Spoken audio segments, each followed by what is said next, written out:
If you're striking the cue ball away from the centre, it's difficult to know if you're even aiming in the right direction, and an intentional side spin causes you to miss. So here's how you line up the shots with a lot of side spin on the cue ball, but also take advantage of all of its effects. When you're trying to be as accurate as possible, aiming for a precise point, the last thing you need is the cue ball skewing offline. It can be difficult to understand why the cue ball doesn't always travel straight in the direction you strike it. But in a lot of ways, the cue ball is a lot like this small block of wood. And it's a lot easier to explain where the block of wood's going to go. Hit a flat surface and it'll go exactly straight. However, if you hit it at an angle, it'll deflect away and begin to spin. Striking the cue ball away from the centre causes it to deflect offline in exactly the same way. This means if we were to play this shot again, striking the cue ball on the right hand side, it will deflect to the left, causing a miss. Of course, if you want to play a shot with side spin, you have to allow for this. Because I'm striking it on the left, I have to work out exactly how far offline the cue ball's going to travel to the right here. And if I'm playing it with right hand side, I have to allow for the cue ball to deflect to the left. As you can see, this creates quite a bit of spin, and the further away from the centre of the cue ball you strike, the more spin you're going to put on it, and the more deflection you have to allow for. And how hard I hit it is going to make a difference as well. With this blue, I'm only going to play it slow, so I don't actually have to allow that much. But with this pink, I'm going to play it a lot harder, meaning I've got to allow for a lot more deflection. But the amount it deflects will also depend quite a bit on your cue. The quality of cue will also make a difference. This is the one I bought for the £10 cue challenge that's up there. And if I aim for this red absolutely full on, but hit it with a lot of side spin, then the deflection will obviously make it miss. However, if I try the same thing with a better quality cue, I don't miss by so far. And if I use my cue, which is a little bit better quality again, I very nearly hit the red. Although, just remember, the quality of cue isn't necessarily linked to its cost. This makes the game easier to play because it's far simpler to cue the shot straight, but when it comes to side spin, we've got to work out a lot more than just deflection. The way in which a spinning cue ball reacts with the cloth of the table means it's going to travel in an arc rather than a straight line. The left-hand side on the cue ball here makes it spin further to the left the more it slows down, and this causes a problem. Because look what happens here if I strike this red very slightly to the left of where I'm aiming. So if you're playing a shot with side spin at anything but a very firm pace, then the cue ball spinning on the cloth is just something you're going to have to allow for, and it's not easy to do. To explain how to do this, I'm going to use a shot I regularly play with side spin, potting the black and spinning the cue ball up for the yellow here. With this moderately paced shot, just allowing for the deflection this time won't be good enough, because if you watch what the cue ball does here, it very slightly goes to the left right at the end, hitting the black too high and causing it to miss to the near jaw. To pot it, I need to allow for the deflection and for the cue ball to spin to the left just before it hits the black. So to be able to make that calculation, I have to know in advance how hard I'm going to strike the cue ball. And if any stage I change my mind about that, that's going to affect the shot drastically and could result in me missing the pot by quite a long way. So before you go to the table to play any shot with side spin, it's vital you've already worked out exactly where you're aiming and how hard you're going to play it. But of course, side spin isn't just a problem to overcome.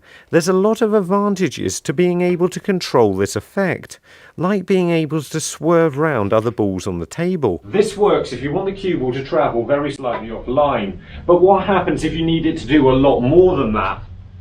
Well, by striking down on the cue ball, you both increase the amount it's going to deflect and react on the cloth. You ideally want to strike as close to the side of the cue ball as you can get and a little bit below centre, and try not to hit the camera on the way through the shot. Everything I've explained up until now should work quite nicely, that is until the ball starts spinning in the wrong direction.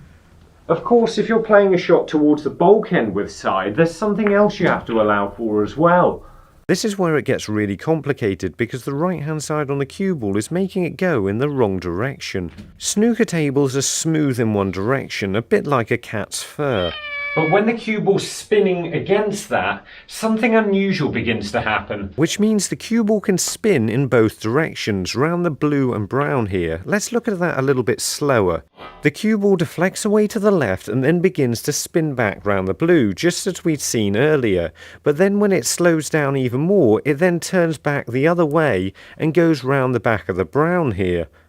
We describe this as the side reversing, and it's often used in English billiards to help the cue ball hug the cushion and play an easy in-off into the baulk pockets. It's rarely any help in snooker, more something that'll catch you out from time to time, although it did allow me to play the trick shot from earlier. You may expect a rotating cue ball to have an effect on the object ball, and you'd be right, you can very slightly change its direction like this. If I strike this dead straight blue right in the centre with a lot of right hand side, the spin causes it to go very slightly to the left. And if I pause this shot with left hand side, you can see I hit it exactly in the middle here, but the spin clearly throws it to the right. So in theory, if I set this one up so the pot doesn't quite go, I should be able to use side spin to pop the ball. It's not that effective, so you don't really have to change the way you line up the shot because of this, although it's a clever trick that's worth remembering if you can't quite see a potting angle. The next bit is all about how much the cue ball's still spinning after you made contact with the object ball. When you pot a ball with side spin, it's worth remembering that side spin's going to still be on the cue ball even after you've potted it. By playing this shot with right hand side, I can avoid the two reds on the left here by making it spin away to the right and finish on the red at the back. It isn't that significant and you can't do very much with it, but we're supposed to be showing all the effects of side spin in this video, so I'm just pointing it out. Before we start looking at its effect on cushions, we're going to find a fan from Sabah, Malaysia, which is there. Up until now, we've been mostly looking at the problems caused by side spin rather than anything you can actually do with it. But what I hope will be obvious, when you play the cue ball towards a cushion with left hand side, it moves to the left, and when you play it with right hand side, it goes to the right. And the more side it has on it, the further it will spin. This is incredibly helpful for getting out of snookers. This one would be almost impossible to hit without side spin, but with just a bit of left hand side, it's a fairly easy shot. Side spin can also help quite a bit with positional shots, as it's difficult to get round the table and back for the red here. But if you strike a cue ball on the opposite side to a cushion you're hitting at an angle, it'll make it speed up more than change its direction. This increase in speed means I can get the cue ball a lot further round the table and back for the red without even having to hit it so hard. Striking the cue ball on the same side will have the opposite effect, but this isn't usually anywhere near as helpful. But occasionally, like this, I need to slow the cue ball down enough in order to get the snooker, which the check side allows me to do. Now that all seems really simple until now, because I'm about to use right hand side to make the cue ball spin back to the left. But why exactly does the cue ball spin in the opposite direction when you screw it back onto a cushion? This seems really confusing, but it's just a question of perspective. The cue ball's coming backwards, so it's got right hand side on it from your point of view right there. And if we think about it with right hand side from your point of view, it's obviously going to go that way. So if I put right hand side on it from here, it seems strange that it'll go to the left. But if you consider I've got right hand side on it, it's obvious from where you are which direction it's going to go in.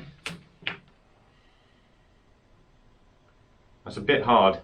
This can be really difficult to line up because the backspin can make it deflect a greater amount and more unpredictably. It's also a lot harder to generate any sort of side spin on the cue ball while playing a screw shot, but it's worth it for the cool exhibition shots. Before we start looking how to screw back sideways, we're going to find Jordan from Blenheim, New Zealand, which is there. Get it in there. This is one of those shots that few players will even know about. This is a lot more complicated, but we're going to be looking at the sideways screw shot, a way of making a straight shot into an angle.